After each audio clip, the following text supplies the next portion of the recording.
ഞാനൊരു കാര്യം ഉറച്ചു വിശ്വസിക്കുന്ന ആളാണ്. ലോകത്തിലെ മഹാഭൂരിപക്ഷവും പിഴച്ചു പോയിരിക്കുന്നു, അവരെ പിഴപ്പിച്ചിരിക്കുന്നു ഈ സമുദായത്തിലെ പണ്ഡിതന്മാർ.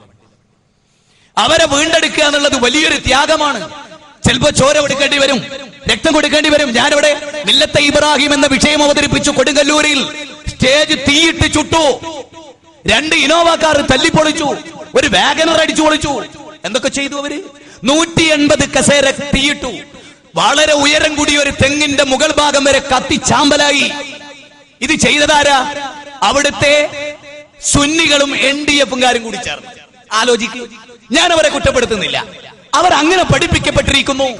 ഇന്ത്യ എന്ന് പറയുന്ന സ്വതന്ത്ര രാജ്യത്ത്, മൗലികാവകാശങ്ങളുടെ സ്വതന്ത്ര രാജ്യത്ത്, India is a secular state. ഇന്ത്യയുടെ സവിശേഷത, ഇതൊരു മതേതര രാജ്യമാണ്. The preamble of constitution, Indian ഭരണഘടനയുടെ ആമുഖം, ഫണ്ടമെന്റൽ റൈറ്റ്സ്, മൗലികാവകാശങ്ങൾ. ഇഷ്ടമുള്ള മതം സ്വീകരിക്കുവാൻ, അത് പ്രീച്ചിങ് നടത്തുവാൻ, അത് പ്രചരിപ്പിക്കുവാൻ ഈ ഭരണഘടന സ്വാതന്ത്ര്യം നൽകിയ ഒരു മണ്ണ്. നിങ്ങൾക്കറിയുമോ, ഭീമാപള്ളി ഇക്കഴിഞ്ഞ ഞായറാഴ്ച അവിടുന്ന് സുന്നിയായി മാറി മുജാഹിദായ ഒരു മുസ്ലിയാര് അവിടെ പ്രസംഗിക്കാൻ വന്നു.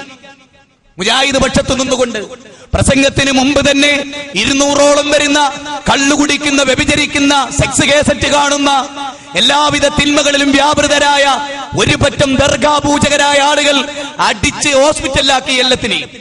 ഇക്കഴിഞ്ഞ റമദാനിൽ ഇരുമ്പ് ദണ്ടുകൊണ്ട് സ്വന്തം വീട്ടിൽ, പള്ളിയിൽ പോലുമല്ല, ഭീമാ പള്ളിയിൽ പോലുമല്ല, സ്വന്തം വീട്ടിൽ നമസ്കരിച്ചവരുടെ തലയടിച്ചു പൊട്ടിച്ചു. 24 തുന്നുള്ള 2 ഓപ്പറേഷത്തിന് വിധേയമായി. എന്താ കാരണം? എന്നിട്ട് അവിടെ നോട്ടീസ് ഇറക്കി. ആഭ്യന്തരമന്ത്രി കോടിയേരി ബാലകൃഷ്ണനെ ചെന്ന് ഞങ്ങൾ കണ്ടു. ഞങ്ങൾ ചോദിച്ചു, ഭീമാ പള്ളി കേരള സ്റ്റേറ്റിന്റെ ഭാഗമാണോ, അല്ല ഇന്ത്യയുടെ ഭാഗമല്ലേ എന്ന് നിങ്ങൾക്ക് തോന്നുന്നുണ്ടോ? അദ്ദേഹം ചോദിച്ചു, എന്താ അങ്ങനെ പറയാൻ? അവിടെ പ്രത്യക്ഷപ്പെട്ട ഒരു നോട്ടീസാണിത്. എന്താ ഇത്? ഭീമാ പള്ളിയുടെ 4-5 കിലോമീറ്ററിനുള്ളിൽ ജമാഅത്തെ ഇസ്ലാമി, KNM, NDF, തബ്ലീഗ് ജമാഅത്ത് തുടങ്ങിയ ഒരാൾക്കും പരിപാടി നടത്താനോ നോട്ടീസ് ഒട്ടിക്കുവാനോ എഴുതുവാനോ പെർമിഷൻ ഇല്ലെന്ന് ഇതിനാൽ അറിയിക്കുന്നു. ഇവനാര്? നാട്ടുരാജാവോ? അന്ധവിശ്വാസങ്ങളിലും അനാചാരങ്ങളിലും ഒരു ജനതയെ തള്ളിയിട്ട ഇവനാര്? ഈ എഴുതിയ പ്രസിഡന്റ് ആര്? അവനൊക്കെ ഭരിക്കുന്ന നാടേതാ? ഇത് സ്വച്ഛാധിപതികളുടെ നാട്ടുരാജ്യമാണോ? India is a secular state, unity in ഡൈവേഴ്സിറ്റിയുള്ള, നാനാത്വത്തിലേകത്വമുള്ള, കൾച്ചറൽ പ്ലൂറാലിറ്റിയുടെ, കൾച്ചറൽ ടോളറൻസിന്റെ നാട്ടിൽ കേരളം എന്ന സ്റ്റേറ്റിൽ എഴുതി വെച്ചിരിക്കുന്നു. ഇവിടെ മറ്റുള്ളവർക്ക് വർത്തിക്കാൻ പറ്റില്ല. ഭീകരവാദത്തെക്കുറിച്ചും തീവ്രവാദത്തെക്കുറിച്ചും കാശ്മീരിൽ 2 ആളെ കണ്ടാ മാത്രം തീവ്രവാദം, എന്നിട്ട് സർക്കാരോ അവർക്ക് അനുകൂലമായി നിന്നു. ചിന്തിക്കണം. ഞാൻ പറയുന്നത്, ഏതെങ്കിലും ഒരു മുസ്ലിം നാമധാരി ചെയ്ത ഭീകരവാദം, അത് രാഷ്ട്രീയത്തിന്റെ പേരിൽ 50 പേരെ ചുട്ടുകരിച്ചാലോ ഒരു പ്രശ്നവുമില്ല. കണ്ണൂരിന്റെ ജില്ലയിൽ 58 തന്നെയാണ് 10 കൊല്ലത്തിന് മുമ്പ് തട്ടിയത് രാഷ്ട്രീയത്തിന്റെ പേരിൽ, ഇപ്പറഞ്ഞ നേതാക്കന്മാരുടെ പേരിൽ.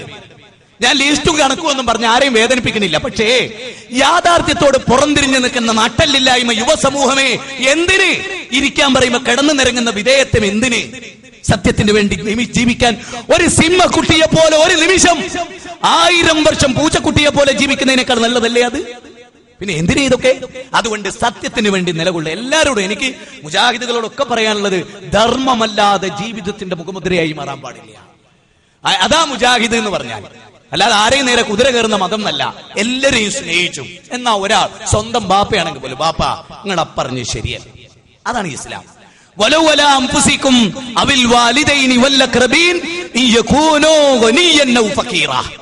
ഖുർആനിലെ 4-ാം അധ്യായം സൂറത്തുൽ നിസാ 135-ാമത്തെ വചനം.